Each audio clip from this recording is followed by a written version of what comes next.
Good morning, ladies and gentlemen. Thank you very much, Mr. Georgiou, for this introduction. I will very briefly present you who we are, who ADF International is, before we start reflecting on the topic of this event, namely marriage and the upcoming referendum.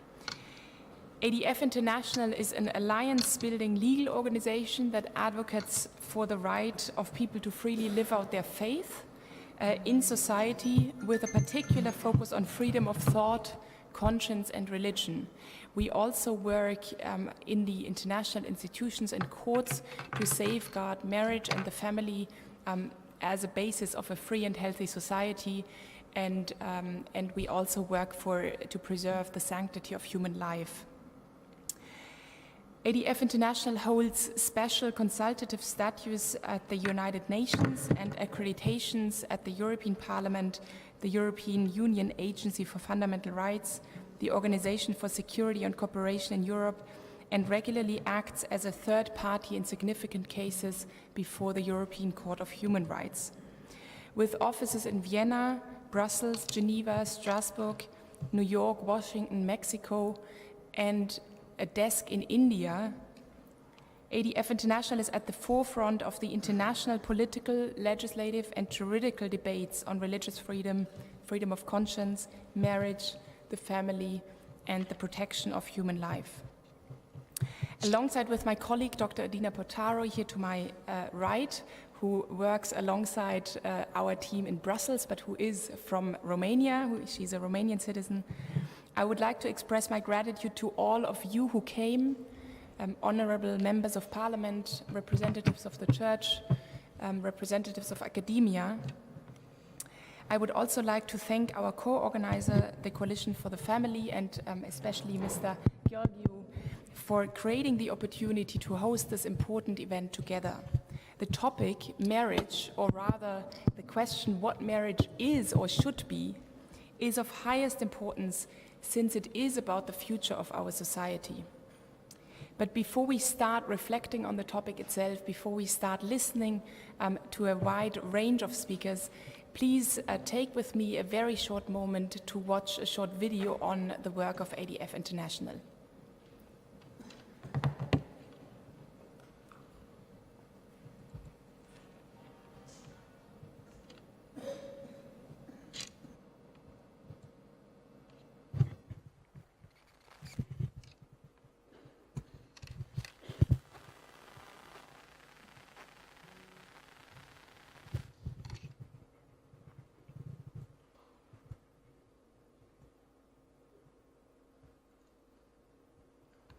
Or it's not an appropriate argument to support.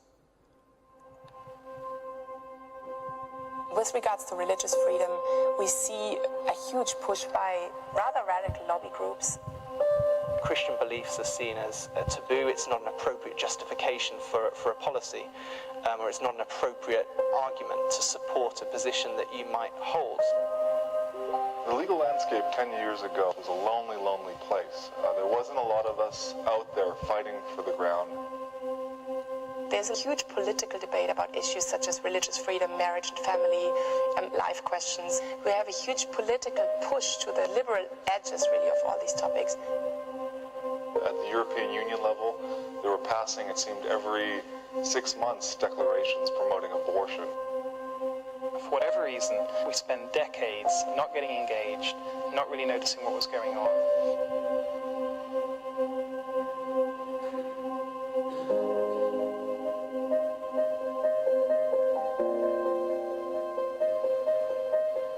ADF International operates in the international institutions that exist around the world, that is the United Nations, the European Court of Human Rights, the European Union. We quickly got to work on a number of legal cases and legal matters and saw a great deal of success once we engaged. The way we've been able to marshal support and alliances at every level, we've had so many cases that have impacted the culture.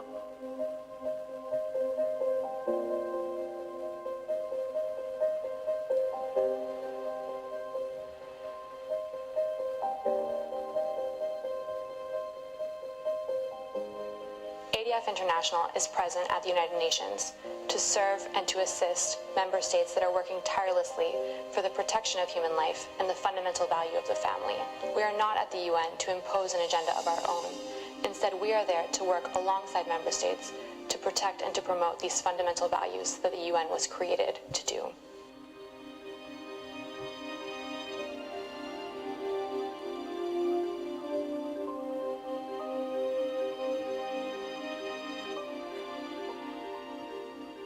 We want to be able to inform people, we want to be able to resource people, to be able to give people the arguments, the tools that they need to respond to these challenges, and that say there is a consensus. As a former UN diplomat, I can say that it's important to have strong and healthy civil society collaborating with the different nations of the world. That's one of the purposes of ADF International in Geneva and in New York.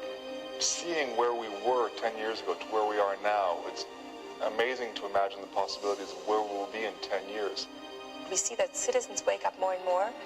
We have some governments that wake up more and more.